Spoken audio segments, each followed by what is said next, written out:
사냥꾼이 독수리를 잡으려고 활을 겨누고 있었습니다. 근데 독수리는 자기가 죽는 줄도 모르고 뱀을 잡으려고 눈독을 들이고 있었는데, 놀랍게도 이 뱀은 또 개구리를 잡아먹으려고 눈독을 들이고 있었고, 또 개구리는 무당벌레를 잡으려고 아주 또 눈독을 들이고 있었습니다. 활을 들고 있었던 이 사냥꾼은 갑작스레 무슨 마음이 들었는지 활을 내려놓으면서, 야, 나도 누가 잡을지 모르겠다. 그러면서 뒤를 이렇게 쑥 돌아보는데, 역시 사냥꾼이 자기를 잡으려 하고 있었습니다.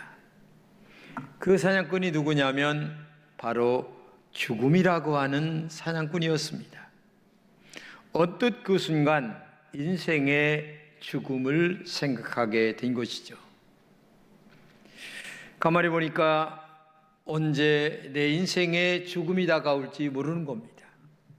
죽음이라고 하는 이 사냥꾼은 때와 장소도 없이 찾아옵니다. 어떤 방법이나 연락도 없이 찾아옵니다. 우리는 이 죽음이라고 하는 사냥꾼을 날마다 맞이하며 하루하루를 견디고 버티고 살아가는 것이 우리의 인생이라고 생각합니다. 여러분 자신을 잘 돌아보시기 바랍니다. 나는 죽음을 얼마나 잘 준비하고 있는 믿음의 사람인가 말입니다. 성경은 분명히 얘기합니다. 사람이 한 번 죽는 것은 하나님이 정했다. 그리고 그때는 분명히 온다라고 말하고 있습니다. 그래서 인생의 최고의 준비는 죽음을 잘 준비하는 것이 최고의 준비다. 성경은 이렇게 말씀하고 있죠. 우리가 오늘 본문 요한복음 14장을 읽었는데 13장 마지막에 보게 되면 가룟 유다가 예수님을 팔아먹으려고 갖은 노력을 다합니다. 그러니까 예수님께서 마지막 비장한 말씀을 하시는데 죽음에 관한 이야기를 하십니다. 그러니까 베드로가 하는 말이 안 됩니다. 죽을 수 없습니다. 그러면 나는 끝까지 예수님을 버리지 않고 따라가 죽음의 자리까지 가겠습니다라고 아주 자기의 결의에 찬 얘기를 던지죠. 그러니까 예수님께서 베드로야, 말은 고맙다만 너 오늘 밤에 나를 3번 부인할 것이다 라고 하는 말을 던지게 되죠. 이 예수님의 죽음의 길을 간다라고 하는 이 말은 굉장히 충격적이었어요. 왜냐하면 예수님을 따라가다가 나중에 좌정성 우정성 뭔가 좀 한번 세상적인 그래도 꿈을 한번 펼치고 싶었는데, 자기들의 스승이요 인생의 목표가 되는 예수님이 죽는다라고 하니까 영적인 생각보다는 육적인 생각으로 가득한 이들에게는 허망하기가 따로 없는 거죠. 그러니까 그들에게 예수님이 이렇게 얘기합니다. 근심하지 말어. 나를 믿으니 근심할 필요가 없어. 내 아버지 집에 거할 것이 많다. 이렇게 말씀하시는 내용이 그 본문 전에 있는 내용입니다. 사실 이 말씀은 오늘 불확실한 시대에 살아가는 우리들에게도 꼭 필요한 말씀입니다. 본문 1절입니다. 근심하지 말라. 하나님을 믿으라. 그리고 나를 믿으라. 예수님의 제자들만 불확실한 게 아니라 오늘을 살아가는 여러분과 저도 불확실한 시대에 살아갑니다. 내일 일을 아는 사람이 있습니까? 세상에 서울에 있는 저의 큰아들 선배되는 어떤 분이 이번에 코로나19 주사를 맞은 거예요. 주사19를 맞고 나니까 몸이 이상해서 병원에 갔더니 이게 웬일입니까? 암이 온 몸에 퍼진 거예요. 그러니까 코로나19를 맞기 전에 암 사기가 됐을 때까지 모르는 거예요. 결국 3개월 시간을 받고 살고 있는 거예요. 이게 인생이에요. 전혀 마음에 느낌이 없었다는 거예요. 참 인생이라는 게 이렇게 험한 거예요. 이렇게 불확실한 시대에 살아가는 우리들에게 예수님은 말씀하십니다. 1절입니다. 근심하지 말라. 하나님을 믿으라. 그리고 나를 믿으라. 근심의 원인이 어디 있습니까? 예수님을 믿지 못하기 때문에 그렇습니다. 믿음은 하나님이 주시는 귀중한 선물이거든요. 근심하지 말아야 될 이유가 있어요. 요한복음 14장 2절인데 처소를 예배하러 간다. 이 처소를 예배하러 간 다음에 다시 와서 내가 너희를 나 있는 곳에 영접하른다. 이런 말씀을 하시거든요. 다시 온다. 근데 이 다시 온다는 말은 세 가지입니다. 첫째는 죽으시고 3일 만에 부활하신다. 두 번째는 성령으로 우리 가운데 다시 오신다.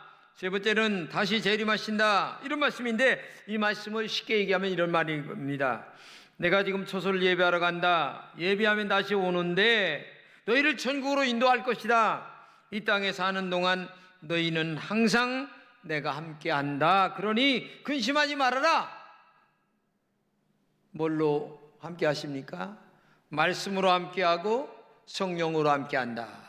그렇기 때문에 너희가 근심하지 말아라. 지금 예수님이 죽는다라고 얘기하니까 근심으로 가득한 제자들에게, 염려로 가득한 제자들에게 근심하지 말아라. 지금 말씀하고 있는 거예요. 근심하지 말아야 될 가장 큰 이유는 너희들에게 천국이 있지 않냐. 그리고 내가 성령과 말씀으로 너희와 함께하지 않느냐. 그렇기 때문에 너희들은 근심하지 말고 살아가야지. 이 지금 말씀을 하고 있다는 얘기입니다. 그러면 예수님은 왜 근심에 떠는 제자들에게 천국 이야기를 했을까요? 죽음을 이기는 가장 큰 비결은 천국이라는 그것이 최고의 비결이기 때문에 그렇습니다. 안 죽을 자가 누가 있겠습니까? 다 죽어요. 근데 죽는 자들에게 천국이라고 하는 것이 최고의 소망입니다. 여러분, 제가 우리 친구들에게 농담 삼아 얘기하는데, 야, 넌 잘못하면 지옥 가. 그러니까 아주 소리를 뻥뻥 지르면서 왜 지옥 가라고 그러냐고 그냥. 근데 안 믿는 자들도 천당 가고 싶은 마음은 있어요. 신앙생활 안 하면서도. 이게 인간의 본심이거든요. 지옥 얘기했다가는 큰일 나거든요. 그러면서도 교회는 또 안 다니고. 이게 인간의 본심입니다. 요한계시록 21장 14절입니다. 천국에는 다시는 죽음이 없습니다. 애통하는 것이나 곡하는 것이 없습니다. 예, 죽음을 아는 사람은 죽음이 없는 그 감격스러운 천국 가길 원하죠. 천국에 가면 장애도 없습니다. 천국에 가면 키 작다고 고민할 필요도 없습니다. 천국 가면 잘난 것 뽐낼 거 없습니다. 세상에는 평등 다 얘기하는데 이 세상에 평등이 있습니까? 없어요. 공산당이 평등 얘기한다고 하는데 제일 평등이 없는 나라가 공산당 나라예요. 생각해 보세요. 요즘 평등 얘기하는 사람들 보게 되면 자기의 자녀들은 무슨 수를 써서라도 제일 평등하지 않게 좋은 대학 들어가려고 애쓰는 사람들이 평등 얘기를 제일 많이 해요. 그런데 천국은 예수님이 계시는 곳이기 때문에 진짜 평등합니다. 거기는 정말 평등한 곳이 천국이기 때문에 그렇습니다. 천국에서 우리가 사랑하신 예수님과 영원토록 교제하는 곳이기 때문에 그렇습니다. 아예 거기는 평등 외에는 없는 곳이기 때문에 그래요. 그래서 천국을 소망하며 믿음으로 살아가는 사람들은 이 땅이 작게 보일 수밖에 없어요. 별것으로 아닌 것으로 보일 수밖에 없다는 얘기입니다. 모든 것을 영적인 것, 육적인 것으로 다 소유하는 축복을 누리기 때문에 그래요. 로마서 8장 18절입니다. 생각건대 현재의 고난은 장차 우리에게 나타날 영광과 좋게 비교할 수 없도다. 그렇죠.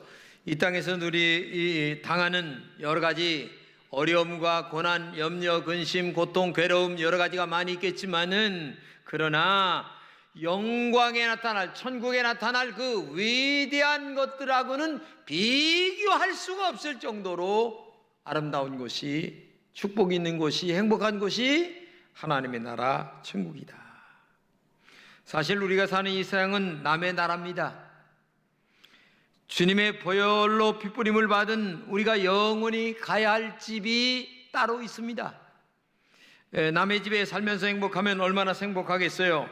요한복음 10장 24절입니다. 아버지여, 내게 주신 자도 나 있는 곳에 나와 함께 있어 아버지께서 창세전부터 나를 사랑하심으로 내게 주신 나의 영광을 저희로 보게 하시기를 원하옵나이다. 내가 있는 그 아름다운 영원한 하나님의 나라에 나에게 주신 자, 즉 예수 그리스도를 믿는 자들도 볼 수 있는 영적인 눈이 열리기를 원합니다. 믿을 수 있는 신앙이 있기를 원합니다. 지금 이 세상보다 더 아름답고 영원한 천당이 있음을 모든 성도들이 알고 믿고 그리고 마음의 자유와 행복과 그리고 염려, 근심을 초월하여 살아가는 그런 그 은혜가 있기를 원합니다 라고 하는 얘기예요. 여러분들에게 그런 믿음이 있기를 진심으로 축복합니다. 그러면 영원한 천국에 어떻게 들어갈 수 있을까요? 본문 6절입니다. 내가 곧 길이요 진리요 생명이니 나를 말미암지 않고는 아버지께로 올 자가 없느니라. 이 말은 한마디로 얘기하면 천당에 들어가는 방법을 얘기하는데, 첫째는 예수님이 유일한 길입니다. 1994년도에 세계에서 제일 큰 뉴스 가운데 하나가 영국과 프랑스 간의 지하 터널을 뚫은, 즉 도보 해협을 연결해서 터널 공사를 한 곳입니다. 제가 한번 기차를 타고 가봤어요. 근데요, 배로다가 2시간 이상 걸립니다. 그런데 기차 타니까 30분 안에 가요. 얼마나 빨리 가는지 몰라요. 이게 최고의 뉴스거리였어요. 왜?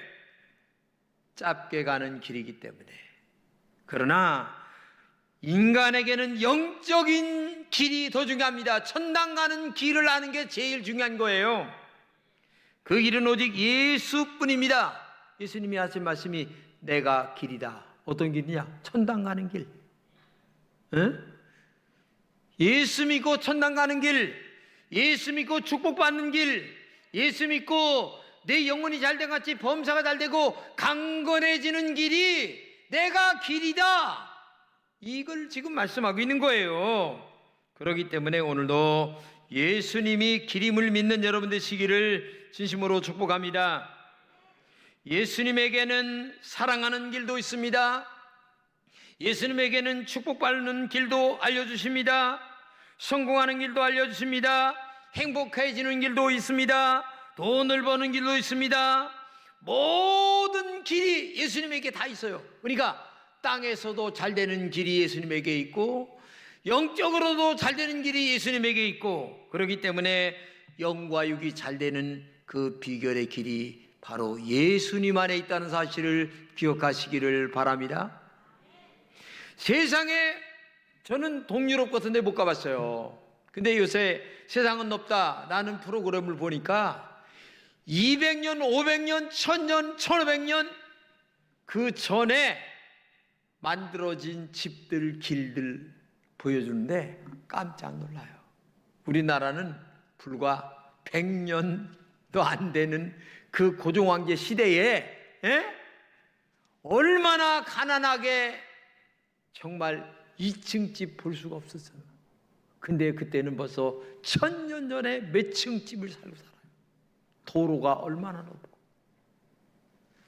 하나님을 믿고 믿음으로 살아가는 자들에게 주어지는 축복의 역사를 저는 텔레비를 보면서 느끼면서, 믿음 안에 살아가는 자들에게 이런 축복과 은혜가 넘치는구나.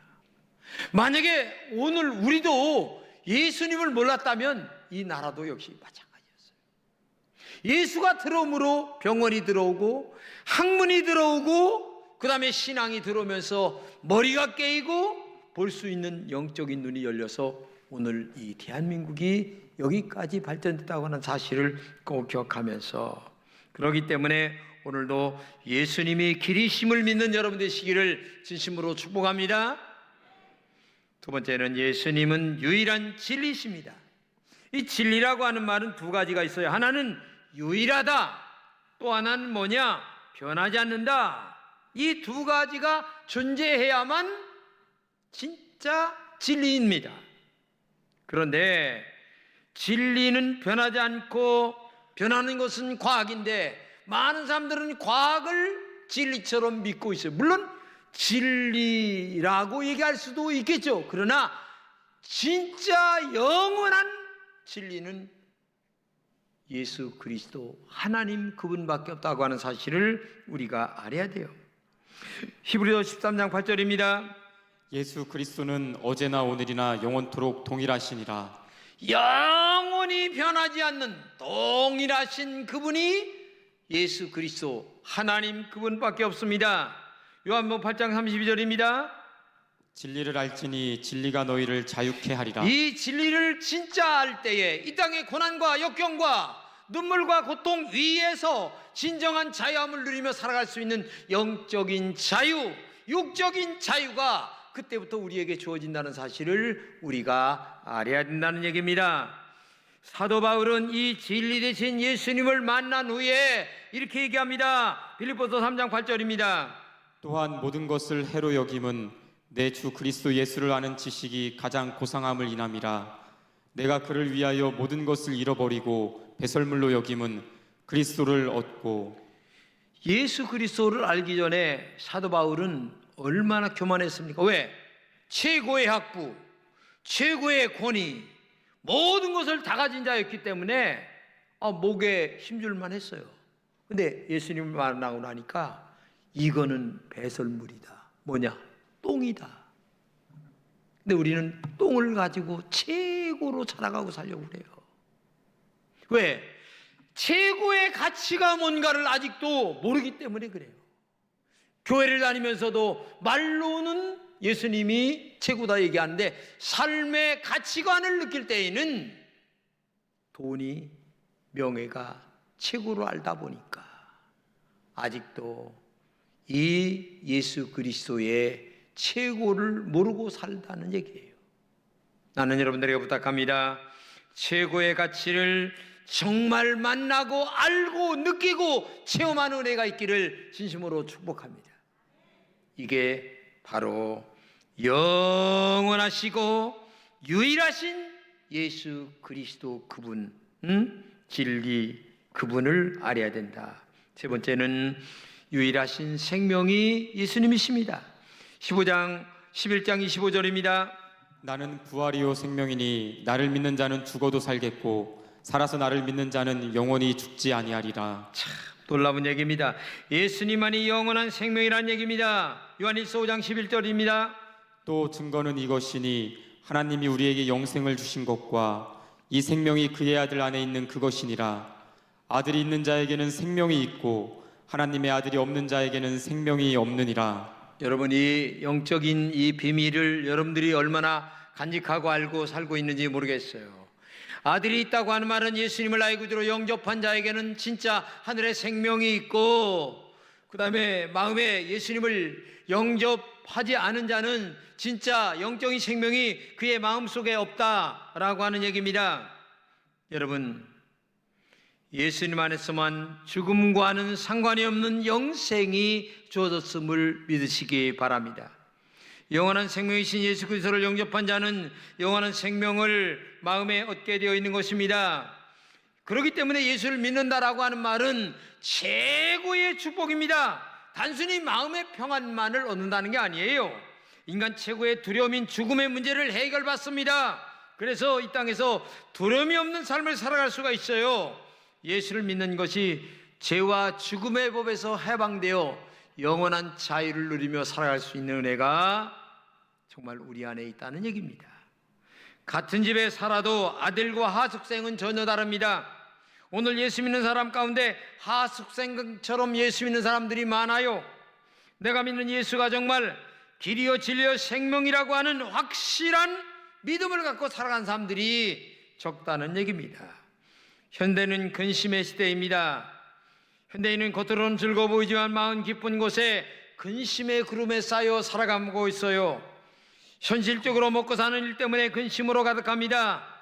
진짜 궁극적으로는 죽음의 문제 때문에 정말 마음에 답답합니다.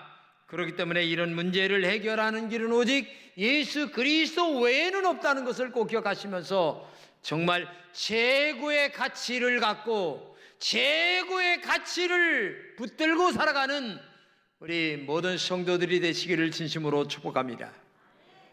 제가 암으로 병원에서 죽을 고비를 넘기고 있을 때입니다. 처음에 3일 동안은 암인 줄을 집사람이 나에게 얘기를 안 했기 때문에 몰랐어요. 3일이 지났는데도 자꾸 검사를 한다는 거예요. 간다고 얘기했는데. 보니까 이게 암이기 때문에 검사를 하는 거예요. 그래서 5일인가 지나서 암이 알게 됐는데 정말 낙심이 되더라고요. 나는 죽는구나 라고 하는 이 문제 앞에서 목사도 믿음이 없더라고요. 그래서 제가 자신에게 야, 너 목사 맞냐? 너 교인들에게 맨날 천당 얘기했잖아. 근데 너 천당 맨날 얘기한 네가 왜 이렇게 낙심하고 근심하고 좌절하고 가슴 아파하고 눈물 흘리고 한숨 쉬고 앉았냐? 제 자신이 그랬었어요. 제가 기도를 많이 했어요. 하나님, 제가 목사 맞습니까? 인간은 별 수 없더라고요. 일주일이 넘어가고 열흘이 넘어갔습니다. 그러면서 계속 기도를 하는데 성령 하나님이 저의 마음속에 찾아오시면서 마음에 위로를 주시고 안심이라는 평안이라는 것을 주시는 거예요. 죽음은 천국이 있잖냐. 하나님 나라 가잖아. 그런데 너 왜 이렇게 근심 걱정 많이 하냐. 그러면서 마음의 평안을 딱 주시는데 이게 내려놓는 것이 뭔가를 알았어요. 모든 것을 내려놓게 되더라고.